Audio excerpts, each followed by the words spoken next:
Patrick, welcome. Hello there. That's een speciaal, hè? That's it. Now, the next Thursday, Queen fans all over the world will be commemorating the death of Freddie Mercury. It's been 20 years. 20 years. Yeah. Where were you then 20 years ago? 20 years ago, I just left home. And I joined halls of residence at university, and we'd all just sort of establishing our lives away from our mums and dads. And I didn't even know that Freddie was ill. I didn't read any tabloid papers, and I hadn't seen the videos. I'd heard the music and thought it was fantastic. Their latest album, Innuendo, I thought it was brilliant. So I was really excited about what they were doing, but I had no idea he was ill. And I heard just a few days before he died from some friends, "Did you know he's really ill?" And I went, "No, I didn't know." No.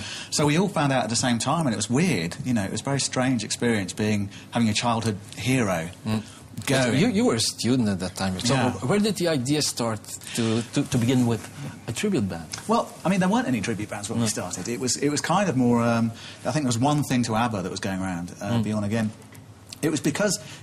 When John Lennon got shot in 1980, you know, everybody played Beatles records, everyone played John's stuff, and it was exactly the same for us. We all piled down to the piano in the common room that we had there, and we played all the Queen songs. Right. And we just thought, well, the tribute thing was just starting. There was this one band doing ABBA, and we thought, well, you know, let's all we can do this. We were studying drama at the time, and lots of my friends were studying music. We thought, let's put it together and let's try and make the best show we can. And so we ran around trying to find the best costumes and all this sort of stuff, and had it all made. And it was all great fun.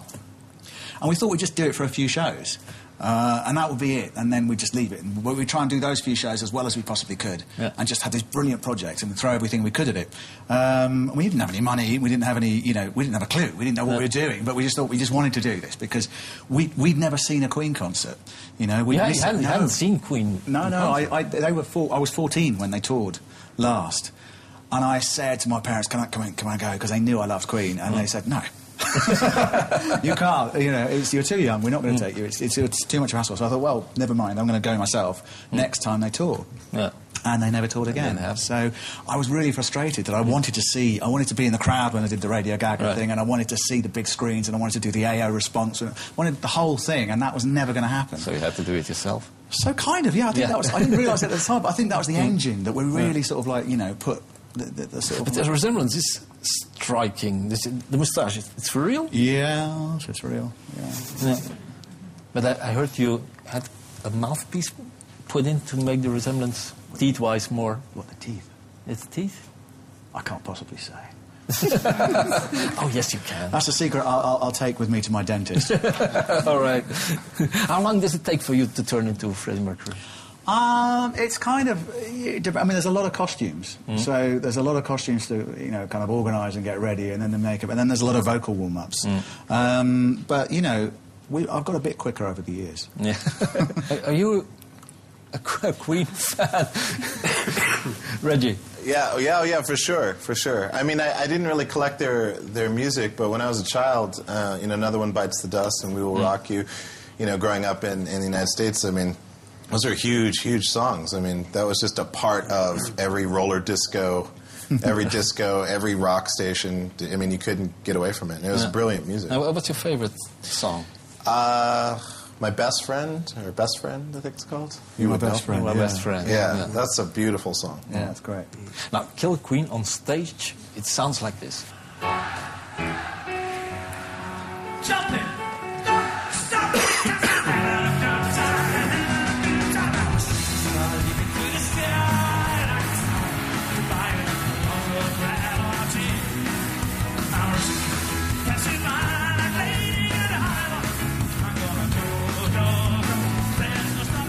The audience is really going crazy. Is it some nostalgic trip for them?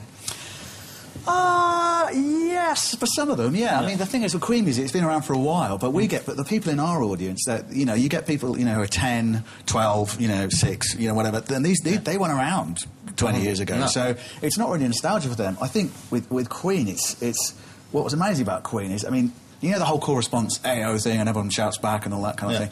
That's kind of taken as everybody does that at stadium rock concerts now. Nobody did before Freddie. Freddie kind of did that. He invented it. And things like We Will Rock You, like the boom boom shit, and the whole crowd joining in and becoming part of it. You know, that sort of things. Oh yeah, but everyone does that at stadium shows. They were the first band to really write for stadium shows. So I think it's more than just nostalgia. I think that Queen kind of put together the blueprint for stadium rock. And everyone's built on it and done their own thing with it and taken it in different ways and, you know, got amazing stage shows and blah, blah, blah. But Queen were there and they put the whole thing together. And I think that's why Killer Queen have kind of grown and managed to... and that's why the audience react that way. I think you've got such an amazing, stunning catalogue of songs. And you've got all the ingredients you need to send people... You know, total release. And but your show, does it change over the years? Because, I mean, the catalogue is there, and the you know what works. How do you keep it interesting for yourself? I mean, as I say, there's obviously a limited number of songs out there, but there's a huge amount to choose from, so you can vary the set in that way. Yeah. But for me, what keeps my interest is every night you might be singing Bohemian Rhapsody again. You might have seen it, many times before, but you're singing it with that audience that one time. And that moment is just that one night. And sharing that with an audience is something that's really, for me, exciting. There are more Queen tribute bands. Yeah, there's more now. But Killer Queen has been... We're the longest running one, And they've been voted like the best one as well. We've won some awards too, which is cool. What makes Killer Queen stand out? Well, we work hard at it, and we've been hanging around for a while. I think it's old age. I think it's great age and experience. Age and experience and amazing dental work. If people ask you for an autograph, they do. Yeah. You sign Patrick or Freddie? I'm always surprised that they want an autograph. I can see, but I think that's... someone was saying that's probably buying into the whole package, because they want to feel like they've been to the Stadium Rock concert, they've been in an arena, they've seen the huge shows, the massive pyrotechnics. So the autograph is the next big thing, they want to do. So I do sign it, Patrick, and then just so they can vaguely remember who on earth this Patrick chap was. When they look at this poster in 10 years' time, I say, I put in brackets Freddie, but all right. It does baffle me somewhat what I'm supposed to do. Yeah. Now, next Thursday you'll be playing Voorst National, which is this Thursday, a concert hall where Queen has performed for practically every year between 77 and 86. It's brilliant. I'm so pleased to be playing there. They didn't just perform there. They shot. It's such an amazing sort of vista to look at that stage there. It's a great performance space. So they used it for a lot of their performance videos, stuff like Hammer to Fall. With that huge lighting rig and Don't Stop Me Now, I think they shot one there as well. So it's cool. It's a privilege to play there. In a few moments, you will be performing with Reggie Watts. What song have you chosen? Well, Reggie is amazing at making just completely brilliant sounds, and We Will Rock You's got the best stomping track you can ever do. So you're going to give that beautiful monster of a song to Reggie and see what we can do together. All right. Well, you can join him on stage. Thank you, Patrick Myers.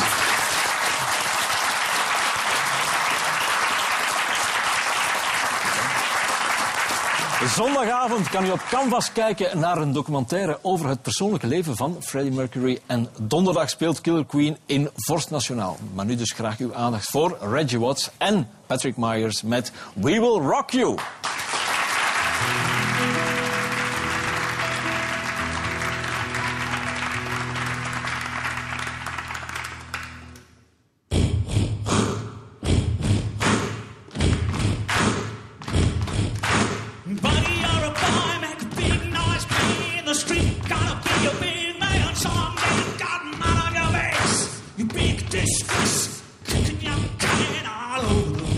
Singing. We will rock you. Oh, I like it. Come on, give me more. Singing. We will rock you. You're a young man, hard man, sunny in the street, gonna tell the world someday you got blood on your face. You big disgrace, waving your banner all over the place. Singing.